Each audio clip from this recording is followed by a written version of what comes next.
Back to security issues.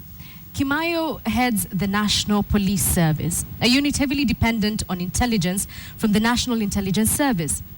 It is that service that is at the center of debate now as a new director takes charge. KTN'S Noah Otieno now looks at the issues surrounding the NIS.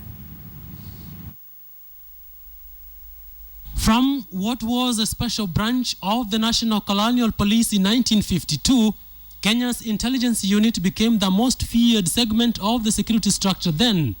One of the most memorable names of the intelligence service was James Kenyotu, who served as director for 27 years from 1965 to 1991. It was under his tenure that the infamous atrocities of the Nyayo torture chambers were alleged to have happened in the dungeons of the establishment known as Nyayo House.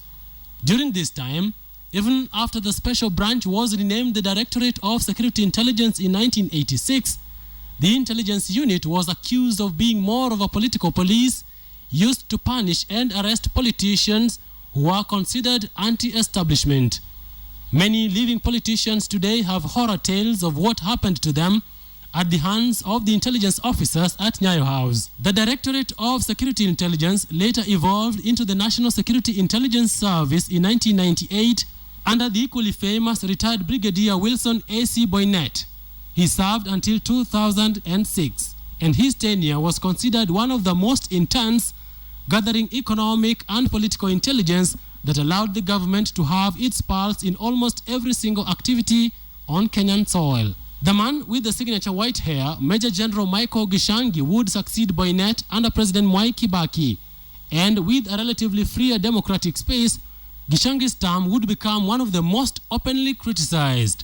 The chaos of the 2007 and 2008 would make matters worse for him, although he fiercely defended his unit against accusations of having been caught napping. And it appears that the intense criticism and fallout over growing insecurity and terror attacks in the last few months have smoothed Gishangi's way out of the service, now known as the National Intelligence Service.